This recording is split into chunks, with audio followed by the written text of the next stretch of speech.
성경 말씀 열왕기하 9장 27절에서 37절입니다. 유다의 왕 아하스야가 이를 보고 종원의 정작일로 도망하니 예후가 그 뒤를 쫓아가며 이르되 그도 병거 가운데서 죽이라 하매 이블람 가까운 구루 비탈에서 치니 그가 무기토까지 도망하여 거기서 죽은지라. 그의 신복들이 그를 병거에 싣고 예루살렘에 이르러 다윗성에서 그들의 조상들과 함께 그의 묘실에 장사하니라. 아합의 아들 요람의 제 11년에 아하시아가 유다 왕이 되었었더라. 예후가 이스라엘에 오니 이세벨이 듣고 눈을 그리며 머리를 꾸미고 창에서 바라보다가 예후가 문에 들어오며 이르되 주인을 죽인 너 시므리여 평안하냐 하니 예후가 얼굴을 들어 창을 향하고 이르되 내 편이 들 자가 누구냐 하니 두 언니스가 예후를 바라보는지라. 이르되 그를 내려 던지라 하니 내려 던짐에 그의 피가 담과 말에게 튀더라. 예후가 그의 시체를 밟으니라. 예후가 들어가서 먹고 마시고 이르되 가서 이 저주받은 여자를 찾아 장사하라. 그는 왕의 딸이니라 하매 가서 장사를 한즉 그 두 골과 발과 그의 손 외에는 찾지 못한지라. 돌아와서 전하니 예후가 이르되 이는 여호와께서 그 종 디셉 사람 엘리야를 통하여 말씀하신 바라. 이르시기를 이스라엘 토지에서 개들이 이세벨의 살을 먹을지라. 그 시체가 이스라엘 토지에서 거름같이 밭에 있으리니 이것이 이세벨이라고 가리켜 말하지 못하게 되리라 하셨느니라 하였더라. 아멘.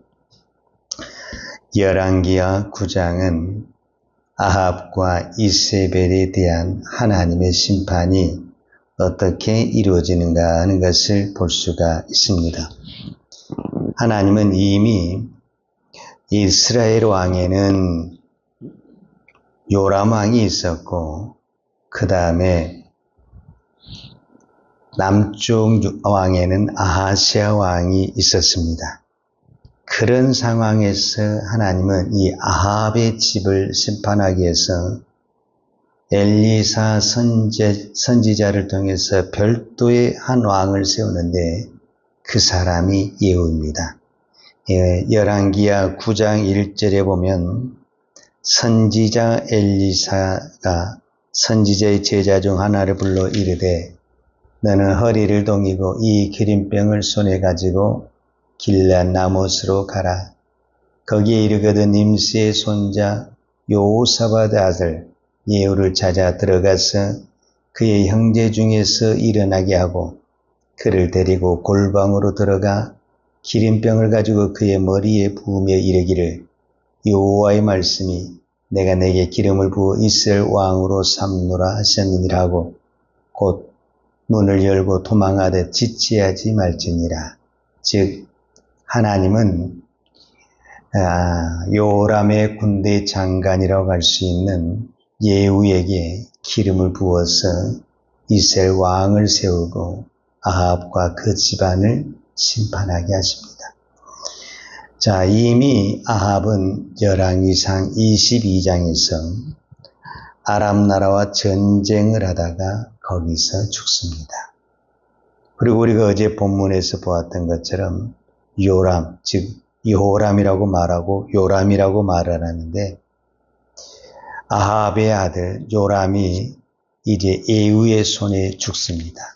그리고 오늘은 이제 두 사람이 죽게 되는데 한 사람은 유다왕 아하시아고 한 사람은 아합의 아내였던 이세벨이다라고 볼 수가 있습니다.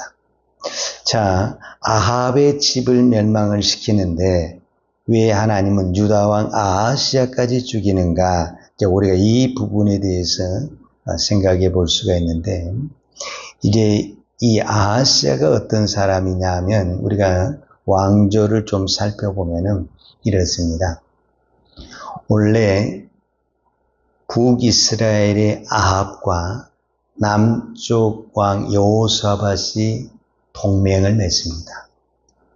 서로 형제의 나라다 그래가지고 동맹을 맺는데 이 아합이 두 아들과 한 딸을 낳습니다. 그게 이제 오늘 성경에 나온 요람 왕이고 그 딸의 이름이 아달랴입니다. 근데 이 여호사밧에게도 요람이라는 아들이 있습니다. 그런데 이 여호사밧과 이 아합이 더 동맹을 결속시키기 위해서 아합의 딸 아달랴, 그러니까 아합과 이세벨의 딸 아달랴와 여호사밧의 아들이라고 하는 요람과 결혼을 합니다. 그 결혼을 해서 낳은 아들이 아하시아입니다. 그러니까 어떤 부분에서 이 아하시아는 분명히 유다 왕이고 다윗의 혈통을 가졌지만 그의 어머니가 이세벨의 딸입니다. 그의 할머니가 우리로 말하면 이세벨입니다. 그러니까 아합의 영향, 이세벨의 영향을 받지 않을 수가 없습니다. 이제 그것을 성경에서는 어떻게 표현을 했냐면 역대하에 보면 이것을 정확하게 표현을 하고 있습니다.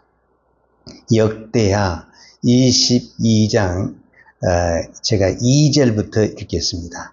아하시아가 왕이 될 때 나이 42세라 예루살렘에서 1년을 치리하니라. 그 모친의 이름은 아달랴요 오므리의 손녀더라. 아하시아도 아합의 집길로 행하였으니 이는 그 모친이 깨어 악을 행하게 하였습니다. 그 부친이 죽은 후에 저가 배만케 하는 아합의 집 교도를 쫓아 여호와 보시기에 아합의 집같이 악을 행하였더라. 그러니까 이 아하시아는 분명히 다윗의 후손이고 유다의 왕이었지만은 그의 어머니의 가르침을 받아서 아합의 길로 갔다. 그래서 아합의 길로 갔다라는 것은 이세벨의 영향을 받았다라는 것이고, 비록 그는 유다의 왕이었지만은 바알을 섬기고 우상을 섬기는 왕이 됐고 하나님 앞에 악을 행하였다 이렇게 표현을 하고, 그래서 오늘 예후가 아합의 집을 심판할 때 이 아하시아도 심판하게 되는 것을 볼 수가 있습니다. 그리고 이제 이세벨입니다.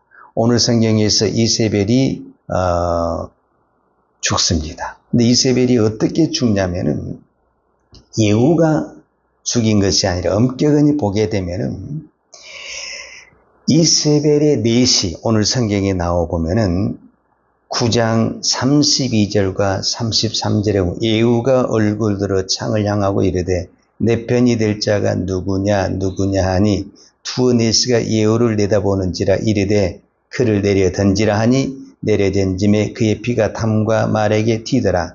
예후가 그의 시체를 밟으니라. 그러니까 이세벨은 어떻게 해서 죽냐면은 왕궁 그 높은 곳에 있었었는데 그 내시들이 그 이세벨을 밖으로 던져버려서 비참하게 땅에 떨어져서 죽었다라고 표현을 하고 있습니다. 그리고 이제 나중에 이세벨을 장사를 치려고 보니까 이미 시체를 개들이 와서 먹어버려가지고 두골과 35절에 보면 가서 장사를 한즉 그 두골과 발과 그의 손에는 찾지 못한지라 그랬어요. 그러니까 두골이 있었고 발 한쪽이 있었고 손 한쪽이 있고 나머지는 이미 개들이 와서 먹어버렸는데, 이것이 예후는 뭐라고 표현하냐면 디셉 사람 엘리야가 예언한 대로 되었다 이렇게 표현을 해요. 36절에서 보면은 돌아와서 전하니 예후가 이르되 이는 여호와께서 그 종 디셉 사람 엘리야를 통하여 말씀하신 바라 이르시기를 이스라엘 토지에서 개들이 이세벨의 살을 먹으리라. 이 예언이 언제 있었냐면은 열왕기상 21장에 보면 나봇의 포도밭을 뺏기 위해서 이세벨이 거짓 증인을 세워서 나봇을 죽입니다. 그리고 나봇이 죽었다는 소식을 듣고 이제 아합과 이세벨이 나봇의 포도원을 찾으러 갈 때에 그때 그 길에서 누구를 만나게 되냐면 엘리야 선지자를 만납니다. 그때 이 말, 오늘 예후가 했던 이 예언을 누가 하냐면은 엘리야 선지자가 합니다. 지금 나봇의 포도밭에 너희들이 거짓 증인을 세워서 나봇이 돌에 맞아 죽어서 피를 흘려서 개들이 했던 것처럼 이세벨의 피가 여기에서 피를 흘릴 것이고 그 다음에 개들이 이세벨의 살을 먹을 것이다. 이것이 오늘 이 사건이 일어나기 전에 이미 열왕기상 21장에 있었는데 시간적으로 계산해 보면 15년 전의 사건입니다. 그러니까 나봇이 죽은 후 이후 15년 만에 하나님이 예후라는 새로운 왕을 등장을 시켜서 아합과 그 다음에 아합의 아들 요람과 이세벨과 아하시아 이 모든 사람들을 심판하게 되는 것을 볼 수가 있습니다. 하나님은 오늘도 이 나봇과 같이 나봇이 특별히 잘한 것이 없어요. 나봇은 오늘 우리로 표현하자면 믿음 하나 지키기 위해서 돌에 맞아 죽은 것입니다. 나봇이 큰 업적을 한 것도 아니고 위대한 일을 한 것이 아닙니다. 하나님의 말씀 하나 지키려고 그 말씀대로 살았다가 이세벨에게 거짓 증인을 세워서 죽었습니다. 그러니까 어떤 부분에서는 무명의 사람이고 누구도 알아주지 않는 사람이었어요. 그러니까 그런 사람 왕이 하나 죽인다 해서 누구도 그것을 들춰내지 않았어요. 그러나 하나님은 믿음의 사람을 보고 있었다라는 것을 볼 수가 있습니다.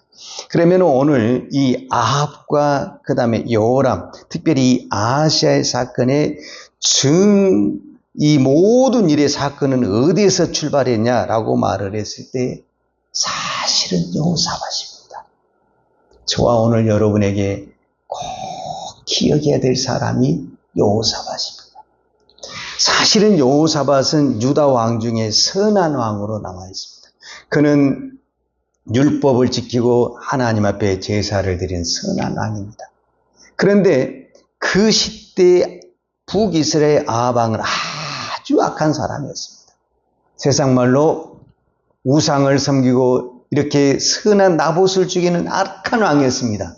그런데 문제는 어디에 있냐면 우리 개인적인 그것으로 판단하냐면 남쪽의 왕 여호사밧은 가난하고 북쪽의 왕 아하사는 너무 잘 사는 겁니다. 그러니까 우리가 이거를 국가적으로 표현하고 개인적으로 표현하자면 나는 정말 믿음으로 살려갑니다. 근데 가난합니다. 힘이 없습니다. 이게 여호사밧입니다. 아합은 우상을 섬기고 하나님을 섬기지 않고 세상의 모든 악은 다 하고 있습니다. 너무너무 잘 삽니다. 군사적으로 경제적으로 너무너무 힘이 막강합니다. 그러니까 이 여호사밧이 흔들려서 아합을 찾아갑니다. 그래서 아합과 동맹을 맺고 그 동맹을 결속시키기 위해서 그의 딸과 자기 아들을 결혼시킵니다. 왜 믿음 없는 그 딸, 우상을 섬기는 그 딸하고 결혼을 시킵니까? 아합이 가지고 있는 군사, 경제적인 힘을 얻기 위해서 그랬습니다. 그런데 여호사밧은 그것도 얻지 못하고 여호사밧의 신앙을 잃어버리게 됩니다. 그것을 성경에서는 뭐라고 표현을 했냐면 열왕기상과 열왕기하에서 열왕기상 22장 1절에 보면 아람과 이스라엘 사이에 전쟁이 없이 3년을 지내더라. 셋째 유다의 여호사밧 왕이 이스라엘 왕에게 내려가매 그랬습니다. 그러니까 유다 왕 여호사밧이 아합에게 내려가는 거예요. 지금 여기 의도적으로 내려간다라는 표시를 하고 있어요. 근데 그 여호사밧의 아들 오늘 성경에는 아하시아가 그대로 그 아버지를 따라서 또 아합의 아들 요람에게 내려갑니다. 이것이 열왕기야 8장 29절에 나왔어요. 요람왕이 아람왕 하사엘과 싸울 때 라마에서 아람생에 당한 부상을 치료하여 이스라엘 돌아왔더라. 유다의 왕 요람의 아들 아하시아가 아합의 아들 요람을 보게 하여 내려갔으니 이는 그에게 병이 생겼습니다. 내려갔다는 표현을 썼잖아요. 원래 예루살렘에서 사마리아는 지역적으로 올라가야 돼요. 사마리아가 더 남쪽에 있고, 예루살렘이 남쪽에 있고, 사마리아가 북쪽에 있어요. 그러니까 북이스라엘 수도는 사마리아니까 예루살렘에서 사마리아 가는 때는 올라간다는, 지역적인 의미로는 올라간다는 표현을 써야 되는데, 성경은 의도적으로 내려간다는 표현을 쓰고 있어요. 그것은 무엇을 의미해 주고 있냐면, 유다 왕이 사마리아에 이스라엘에 내려가는 가는 것은 영적으로, 신앙적으로 내려간다는 의미를 가지고 있습니다. 지금 우리의 신앙의 가장 큰 문제는 우리의 신앙이 내려가고 있다라는 겁니다.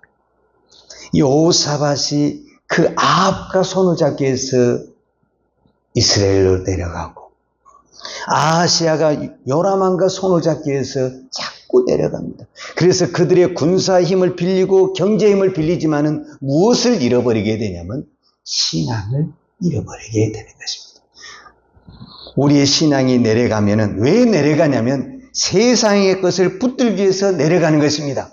그러면 세상의 것을 잡을 것 같지만 신앙이 내려가기 때문에 신앙도 잃어버리고 경계도 잃어버리고 모든 것을 잃어버리게 됩니다. 오늘 저와 여러분의 신앙이 가장 어려운 것이 뭐냐면 내려가는 것은 쉽습니다. 그러나 올라가는 것은 너무너무 어렵습니다. 그런데 지금 우리의 신앙은 올라가는 신앙이 아니라 점점점 내려가는 신앙에 와 있습니다. 위험합니다. 내려가는 신앙.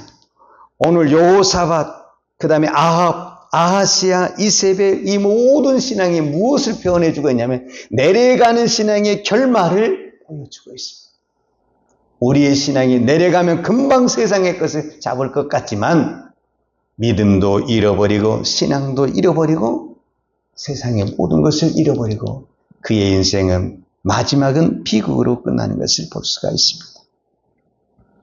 그래서 사도 바울이 고백한 것처럼 오직 의인은 믿음으로 살리라. 내가 좀 경제적으로 힘들어도 여러 환경이 어려워도 믿음으로 살아야만이 내가 세상에 아무것도 얻은 것이 없다 할지라도 믿음 하나는 지킬 수 있는 것입니다. 그런데 우리는 이 믿음을 지킨다는 명분 아래 자꾸 우리의 신앙이 내려가서 세상의 것을 끌어들여서 이 믿음을 지키려고 하는데 믿음은 그렇게 지켜지는 것이 아닙니다. 믿음은 하나님의 말씀을 믿는 그 단순한 것으로 믿음이 지켜지는 것이지 세상의 것을 끌어들여서 믿음이 지켜지지 않습니다.